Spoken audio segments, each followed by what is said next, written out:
I know that my drive for achievement usually means putting too much on my plate, taking on more projects, extending my days, putting things off that I had prioritized for myself, and instead giving that time away to others to make more things happen.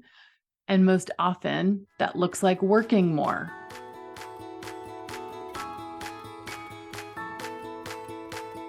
Welcome to You Belong in the C-Suite podcast.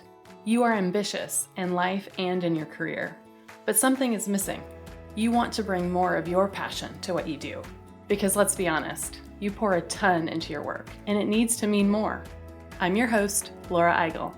I'm a mom, wife, PhD, coach, advocate, introvert, and indoor rowing fanatic.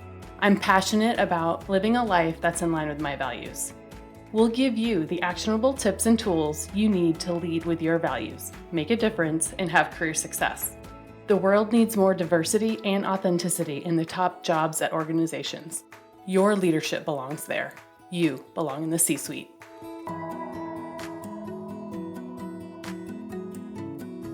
What gets you up in the morning? What drives your decisions? What do you stand for? No idea, not even sure where to start? I use my values to guide my life and career. It's the basis of how I've built boundaries for myself and stuck to them. Are you ready to dig into what matters to you? Go to thecatchgroup.com to download your free values worksheet. That's thecatchgroup.com to download your free values worksheet to get to your core values and take action on what matters most.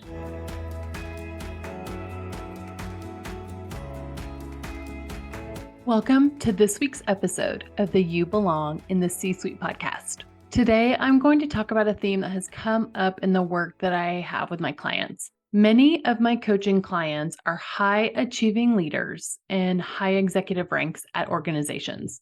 They have extensive experience. I'm talking deep expertise in their fields and lead big teams, in charge of important strategies within their companies. Their experiences are diverse. How have so many of them gotten this far? Their drive for results, their achievement, being super smart. But let's face it, they're also working a lot of hours, often at the expense of other aspects of their lives, sometimes to the point of burnout or negative consequences on their health or well-being. In episode 35, The New Type A, I talk about the history of the type A personality and some of the negative impacts of that construct on health and well-being. Listen to that one if you haven't already. The data person in me hates it when people use percentages over 100, like give it 110%. No, you can only give a total of 100, but this is the idea of giving 100% all the time. You know, we've grown up in cultures of go all in or don't do it at all, or go big or go home. And all of these sayings and internalizing, giving your best, giving it your all. That's how some of these leaders keep achieving and building on their successes.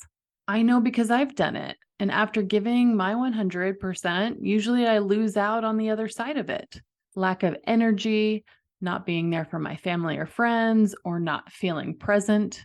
This all or nothing mentality feeds off of perfectionist tendencies, people pleasing, needing to get it right. But what if we are wrong about giving 100%? Let that sink in. What if we are wrong about giving 100%? I often tell my high achieving clients, your B+ effort is someone else's A effort.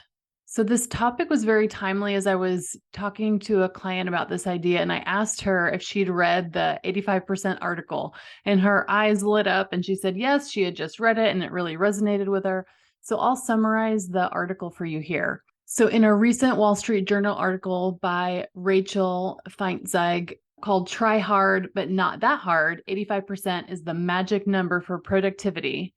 They highlighted a 2019 paper where researchers use machine learning to try and find the ideal difficulty level to learn new things. And the neural network they created, which was meant to mimic the human brain, learned best when it was faced with queries set to 85% difficulty, meaning that's when it got 85% of the questions right. So the article includes several quotes from executives and other leaders on the benefits of taking it down a notch and not setting their sights of accomplishments at 100%. So instead of 100%, give 85. So 85%. Let's think about this. As a perfectionist or recovering perfectionist or perfectionist trying my best not to be, here are a few things I know that I've been guilty of. Let me know if these resonate with you. Kind of this all or nothing mentality of 100%. Trying something and tracking it, like sleep or days of workouts or a streak or whatever. And the day that I mess it up, I kind of stop altogether. It's kind of all or nothing, right? Or something seems so big, I actually don't start it. Does that ever happen to you? I procrastinate on it because it feels big. And that's another version of all or nothing. If I don't start it, then I can't fail at it, guys, right? So by the time I do start it, it ends up taking much less time than I originally thought it would. And I probably spent more time thinking of doing it than it actually took to do it. What about this other tendency of trying to get to 100%, but really just putting in more and more and more work until I do get it finished, to cross it off my list or accomplish the thing, all to get to 100%? I know that my drive for achievement usually means putting too much on my plate, taking on more projects, extending my days, putting things off that I had prioritized for myself, and instead giving that time away to others to make more things happen. And most often that looks like working more. It's exactly the themes that I've seen with my clients. We default to more work to get to that 100. So think about the time that you take to get to that perfect level. How much of that time does it take to get that thing from the percentage of 85% to 100%? That last 15%, that's what takes the most time. The thinking of it, the detail, the polishing, the socialization, all of the things. So what would 15% less effort mean for you? What could it unlock for you? What energy could you get? What space could you get? What freedom could there be? What else could you do instead? You might be listening and thinking, sure, Laura, I get it. Yes, logically, there are big benefits to getting to 85%, but how do I actually get there? I've been a perfectionist for forever. So I'm raising my hand here too. So here are 3 tactics to reset to 85%. The first one brace for this. The first one, care less. Yes, I said care less. I know, but hear me out. In one conversation with one of my high achieving clients, she said, I give my A+ effort because I care so much about it. Maybe I should care less. And what an interesting perspective. Care less about the thing. Don't care 100% about all the things. Care a little less about all the things. Because no matter what, I will bet that you were still giving quality work and a ton of your attention, just a little less of it, taking it down a notch. Recently, she told me that this reframe has been really effective for her. She's still passionate about her work, but her energy isn't completely zapped. She's caring less about the perfection, giving herself more room for an energy to care about other things. She's not dying on the sword for all this stuff. She's picking what's most important, but generally at a lower notch than she was previously. She even looked more relaxed and confident in our meeting together. This is another way to think about caring less. Consider this like 1B, so a subset of the first one. As I continue to think about this may mean caring less about things that aren't in your scope of work. I often see that high achievers see solutions to problems that are not theirs to fix. How many times have you seen a thing at work that you know that no one else is thinking about? And if we don't do something about it, it will end up having a negative consequence in the end. But guess what? It may not be in your scope of work, but no one else is doing anything about it. So you do because you know you can impact it. So instead of doing that thing, I want you to care less about it. Do not do it if it is not in your remit. Highlight it as a thing for the business to think about down the road, but do not tackle it now. Not everything is yours to solve. Okay, so the first one was care less. The second way to reset to 85%, we are going to reset the actual goal. So number 2 is resetting the goal to 85. This may seem super obvious, but let me give you an example. I was recently at a conference with my friend and we were walking a ton around the conference center, and she was trying to figure out why, even though she was walking, that she wasn't closing her rings on her Apple Watch. So whether you have an Apple Watch, a Fitbit, or Garmin, just this idea that all of these have a built-in or a default daily step goal for you to meet. And she decided to look at her app, and then she realized that she could just adjust the goal. So the next day, she hit the goal. You know why? Because she literally lowered her goal. So she adjusted the goal. So in this example, from 100% to 85, and she hit it. Her partner joked with her saying that she was cheating. You can't change the goal just to meet it. Guess what? She sure did. And guess what? You can too. Let's just change the goal to 85%. 85 is still most of the time. 85 is more likely than not and more than directionally accurate.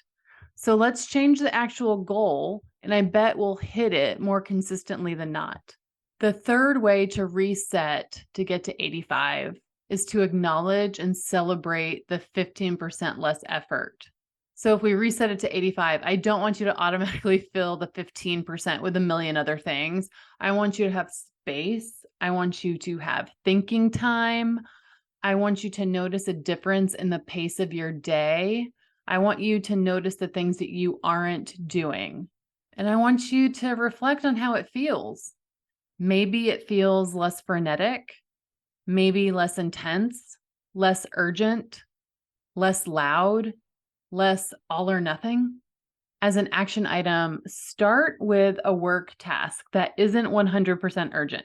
So pick a project or a presentation or a thing. What would your current 100% look like for this? Do that on the left side of the paper. Then on the right side of the paper, what would 85% look like? Write it down and be honest.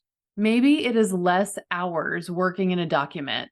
Maybe it is not asking every single person for their feedback. Maybe it's trusting your initial instinct on a thing instead of gathering those last pieces of data for validation. Maybe it means something being not as polished or pretty when you present it or turn it in. Maybe it means being okay with not knowing everything on a topic before you present and acknowledging that you can go back and find an answer after the fact if it comes up. And those descriptions that I just mentioned, did any of those feel super uncomfortable? If so, then you are in the right frame of mind, my friend. I'm sure it will be super uncomfortable to not do 100% because it won't be perfect.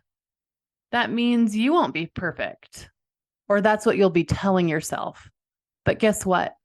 You already are. You're perfect and you're good enough and you're amazing. So let yourself breathe a bit, care less, and bring it down a few notches. I'm going to tell you a secret. I may, and by may, I mean I will listen to this podcast episode for myself later as a reminder. And guess what? Here's the secret. No one is paying as much attention to our perfection as we are. So I'll say that again. No one is paying as much attention to your own perfection as you are. So let's collectively all turn down the dial to 85%, honor the things that are important, and create some space to just breathe a bit. Remember, your leadership belongs here. You belong in the C-suite.